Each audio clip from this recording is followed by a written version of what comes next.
En cualquier caso, la alerta en Europa desde hace ya varios días con unos casos de coronavirus que están aumentando en toda la región y, como les contábamos, con incremento de las restricciones en algunas comunidades autónomas en España y con una alerta que sobre todo nos llega desde Austria con ese confinamiento general que ha empezado a partir de hoy y desde Alemania con Angela Merkel lanzando hoy ese SOS sobre la peor ola de la pandemia en el país. Analizamos la escena, analizamos el momento en el que estamos en esa lucha contra el coronavirus con la ayuda de Amos García Rojas, presidente de la Asociación Española de Vacunología. Amos, muy buenas tardes, bienvenido.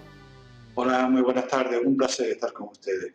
Bueno, como decíamos, ¿no? Alerta desde varios países europeos. Si vemos el mapa de los contagios, estamos claramente mirando, ¿no?, a esa región europea. Vemos Países Bajos, vemos Alemania, vemos Austria en el foco, pero a pesar de que en España tengamos cifras de vacunación mayores, tampoco podemos relajarnos. Volvía a insistir el Gobierno en esa responsabilidad, ¿no?, en esa vacunación, en esas medidas de precaución, en seguir usando mascarilla. ¿Cuál es tu evaluación de la situación actual en Europa?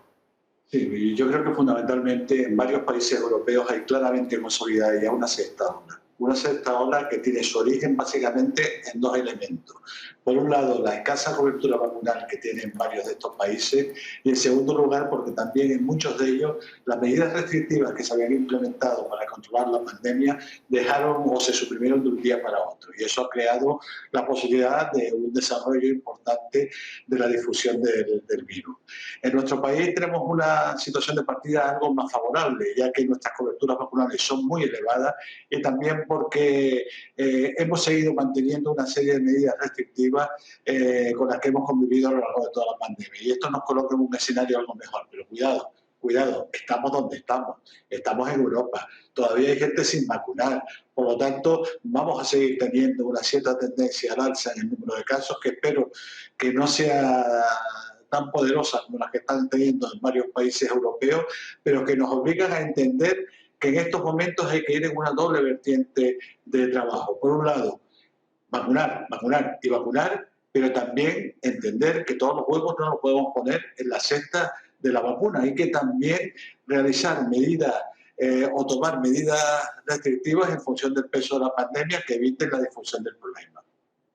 Dentro de esas medidas restrictivas, hemos visto cómo la semana pasada varias comunidades han pedido a los tribunales de justicia pues poder imponer ciertas medidas, como es el caso de usar ese pasaporte COVID que hemos llamado popularmente el pasaporte de vacunación como requisito para acceder a determinados sitios, sobre todo sitios de carácter público. Acabamos de conocer una última hora, el Tribunal Superior de Justicia no autoriza la utilización del pasaporte COVID en País Vasco, que era pues el primero que lo solicitó. ¿Qué tipo de medidas, viendo que los tribunales pueden responder a favor o en contra, ¿no?, pero este tipo de medidas, ¿qué opinas? ¿Qué te parece, ¿no?, esa utilización del pasaporte COVID, o qué otro tipo de medidas crees que sería necesario aplicar en este punto en el que, como tú decías, pues la vacunación no es la única opción? Sí, no. Evidentemente las medidas deben ir dirigidas fundamentalmente al ámbito donde se van a producir un mayor número de contagios.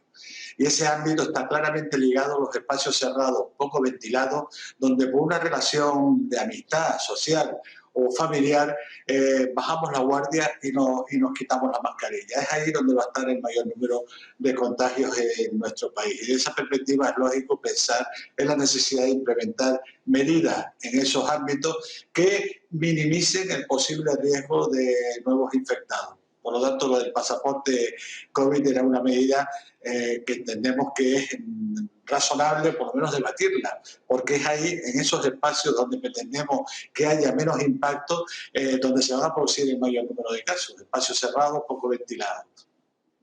En el caso de esos países europeos que estamos viendo que están ahora pues afrontando cifras de contagios diarios, de récord diarios, como es el caso, por ejemplo, de Alemania, ¿qué es lo que está sucediendo, ¿no? ¿Podemos explicar esa diferencia de países, como es el caso de España, solo por las tasas de vacunación, o hay otros elementos que tengamos que tener en cuenta? Por ejemplo, en Reino Unido ni siquiera es obligatorio el uso de mascarillas en interiores. Efectivamente, yo creo que ahí está la clave. No todo se debe a la baja cobertura vacunal, la mayor parte sí, pero eso va unido también al hecho de que varias de las medidas restrictivas que se habían implementado a lo largo de la pandemia han dejado de utilizarse. En el Reino Unido, como bien has dicho, el uso de la mascarilla no es obligatorio y en el Reino Unido están soportando una presión de casos bastante importante. Y son esos dos elementos clave.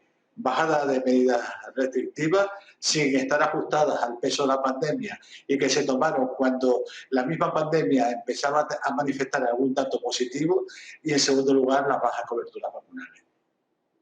Una última cuestión, ¿no? Ya desde el punto de vista de la vacunación, ¿cómo estamos en este momento, ¿no? En España se están poniendo ya terceras dosis, ¿no? A ciertos grupos de población, se habla ya de dosis de refuerzo de otras vacunas. ¿Cuál es tu evaluación como experto, ¿no? Como experto en esta materia, sobre cómo llevamos la campaña de vacunación hasta ahora en España y cuáles deberían ser los siguientes pasos dentro de la política de inmunización? Sí, yo creo que la campaña de vacunación en España ha sido francamente buena. Ha sido francamente buena por dos cuestiones fundamentales. En primer lugar, porque el sistema ha funcionado, y ha funcionado básicamente porque lo que lo nutre, lo que lo alimenta, que son sus profesionales, han hecho un ejercicio brillante de responsabilidad. Y en segundo lugar, porque tenemos una ciudadanía magnífica, que ha sido absolutamente permeable el discurso científico y ha escapado de cualquier tipo de comentario procedente de foros alejados del conocimiento.